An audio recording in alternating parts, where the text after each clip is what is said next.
शाम के समय में सचिन जब अपने दफ्तर से लौट रहा था तो रास्ते के किनारे उसे एक आदमी मूर्तियां बेचता हुआ दिखाई दिया। उसके पास कई सारी छोटी से लेकर बड़ी मूर्तियां थीं, जानवरों की, पक्षियों की, इंसानों की, मॉडर्न आर्ट वाली। लेकिन उन सब में एक बड़ी ही खूबसूरत मूर्ति थी, एक लड़की की।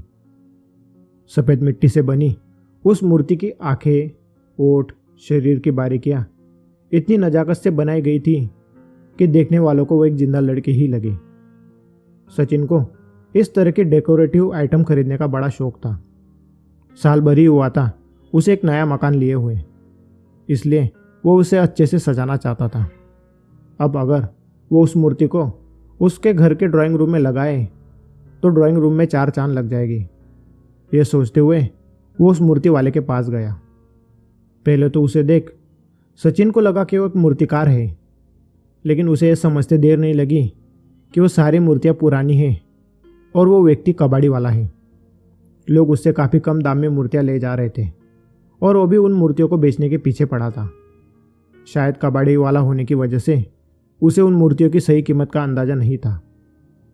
जब सचिन ने उससे उस लड़की की मूर्ति की कीमत पूछी तो अनाप शनाप बकते हुए उसने 10,000 कहा। लेकिन सचिन भावतोल करने में माहिर था। उसे मालूम था कि कबाड़ी वाले से वो चीज़ सस्ते में कैसे लेनी है। जब दोनों के बीच अच्छी खासी बहस हुई तो आखिरकार उस कबाड़ी वाले ने 5,000 में वो मूर्ति उसे दे दी। सचिन एक बड़े से टेम्पो के अंदर उस मूर्ति को घर ले आया। रास्ते पर जितने भी लोगों ने उससे उस मूर्ति की कीमत पूछी तो सबको बड़ा आश्चर्य हुआ कि इतनी कम कीमत में उसे वो मूर्ति कैसे मिल गई, क्योंकि वो मूर्ति कोई साधारण मूर्ति नहीं थी। उस मूर्ति में मानो जैसे जान हो।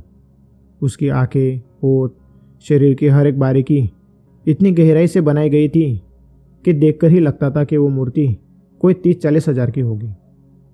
जब वो मूर्ति घर ले आया तो उसकी बीवी को भी वो मूर्ति काफ़ी पसंद आई और फिर उन्होंने उस मूर्ति को ड्राइंग रूम के अंदर रख दिया।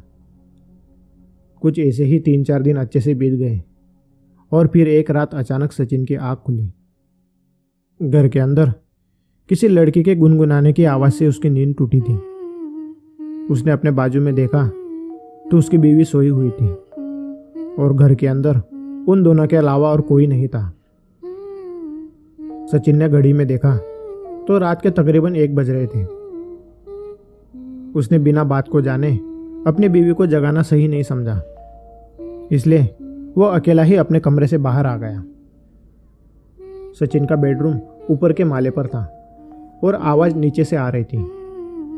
पहले तो उसे ऐसा लगा जैसे कोई लड़की उसके घर के अंदर ही गुनगुना रही हो, लेकिन उसके बाहर निकलती वो आवाज़ बंद हो गई।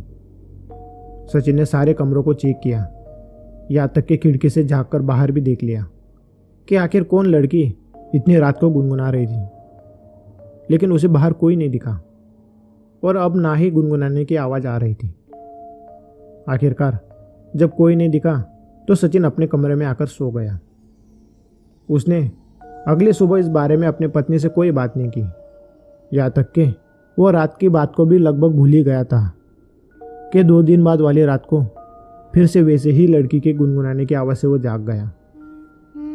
इस बार उसने अपनी पत्नी को भी जगाया और आवाज़ के बारे में बताया, लेकिन नींद में होने की वजह से उसकी पत्नी को कोई आवाज़ सुनाई नहीं दी और वो मन का वहम कहकर सो गई। लेकिन सचिन जानता था कि वो उसका वहम नहीं है, इसलिए वो उठकर बेडरूम से बाहर आ गया। बाहर गुनगुनाने की आवाज़ उसे साफ साफ सुनाई दे रही थी और अब ना ही सिर्फ गुनगुनाने की आवाज़ थी, बल्कि कोई लड़की गुनगुनाते हुए यहाँ से वहाँ चल रही थी। सचिन ने ड्राइंग रूम की सारी लाइट्स ऑन कर दी और ऊपर से ही ड्राइंग रूम को देखने लगा, लेकिन लाइट्स ऑन होते ही गुनगुनाने की आवाज़ बंद हो गई। सचिन ने उजाले के अंदर उस पूरे हॉल को देखा। हॉल खाली था। लड़की की मूर्ति के अलावा ज़्यादा सामान नहीं था और ना ही बाहर कोई था। सचिन ने लाइट बंद की और अपने बेडरूम में जाने लगा कि तभी गुनगुनाने की वो आवाज़ फिर से आई। वो चौंक गया और पलटकर अंधेरे में ही ड्राइंग रूम के अंदर देखने लगा। गुनगुनाने की आवाज़ उसी के हॉल से आ रही थी और उसी हॉल के अंदर अंधेरे में उसे कोई चलता हुआ दिखाई दिया। अपने घर के अंदर किसी का साया देख वो डर गया और झट से लाइट ऑन करने के लिए स्विच बोर्ड की ओर दौड़ा ही था कि अचानक किसी ने उसका पैर पकड़ लिया और उसे सीढ़ियों से खींचते हुए ड्राइंग रूम के अंदर ले जाने लगा। सचिन जोर जोर से चीखने की कोशिश करने लगा, लेकिन उसके गले से कोई आवाज़ नहीं निकल रही थी। गला मानो जैसे किसी ने दबा रखा हो। वो सीढ़ियों से घसीटता हुआ ड्राइंग रूम के अंदर रखी मूर्ति के सामने जा पहुंचा। बाहर से एक लाइट की रोशनी खिड़की के जरिए उस मूर्ति के चेहरे पर पड़ रही थी और उसी उजाले के अंदर सचिन ने देखा कि उस मूर्ति की आंखों से खून निकल रहा था। सचिन डर गया और वहां से भागने की कोशिश करने लगा, लेकिन तभी उस मूर्ति ने उसका पैर पकड़ लिया और गुस्से से उसकी ओर देखने लगी। मूर्ति के पूरे चेहरे पर दरारें पड़ चुकी थी और हर दरार में से खून निकल रहा था। सचिन काफ़ी ज़ोर से चिल्लाने की कोशिश कर रहा था, लेकिन उसके गले से जरा भी आवाज़ नहीं निकल रही थी। और तभी उस मूर्ति ने उसे उठाया और ज़ोर से खिड़की के बाहर फेंक दिया। सचिन उस कांच की खिड़की को तोड़ता हुआ बाहर आंगन में जा गिरा और ज़ोर से उसकी चीख निकली। उसकी चीख सुन सबसे पहले उसकी बीवी और फिर उसके बाद आस पड़ोस वाले लोग जमा हो गए। सचिन के चेहरे और सिर पर कांच धंस चुके थे। जब सबने पूछा कि यह कैसे हुआ, तो उसने घबराते हुए हॉल की ओर इशारा किया और बताया कि मूर्ति के अंदर एक अजीब सी शक्ति है। हालांकि लोगों को हॉल के अंदर वो मूर्ति जैसी की तैसी दिखी। सचिन ने बिना घर के अंदर जाए सारी घटना लोगों को बताई।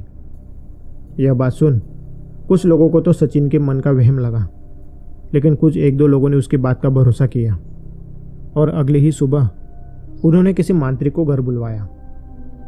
मांत्रिक ने घर के अंदर घुसते ही कह दिया कि यह काफ़ी बुरी शक्तियों का वास है। जब उसने मूर्ति को देखा तो उसने उसे तोड़ने को कहा और उसके कहने पर जैसे ही मूर्ति को तोड़ा गया, उसके अंदर एक कंकाल बन चुकी लड़की की लाश मिली। उस लड़की की लाश पर पीओपी यानी प्लास्टर ऑफ पेरिस की एक परत चढ़ाकर उसे मूर्ति का आकार दिया गया था। यह खबर देखते ही देखते पुलिस तक पहुंच गई। पुलिस ने मूर्ति को अपने कब्जे में ले लिया और तहकीकात शुरू कर दी।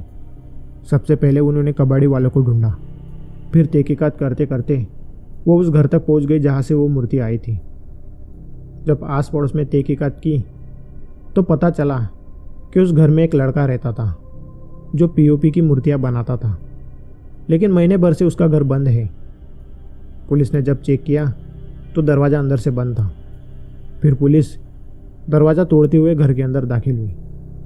पूरे घर के अंदर सड़न जैसी बदबू फैली हुई थी और एक कमरे में उस लड़के की लाश पड़ी हुई थी। वो लड़का पीओपी के मिश्रण के अंदर उल्टा गिरा हुआ था। उसका चेहरा पीओपी के मिश्रण के अंदर था और मिश्रण पूरी तरह से सूख चुका था। वहाँ की हालत देख पुलिस ने अंदाज़ा लगाया कि उस लड़के का पैर फिसला होगा और वो पीओपी के मिश्रण के अंदर जाकर गिर गया होगा और फिर बेहोश हो गया, जिस वजह से उसकी जान चली गई। हालांकि वो लड़की कौन थी, उसे किसने मारा, क्या संबंध था उसका इस लड़के के साथ, क्या यही लड़का उसका कातिल था?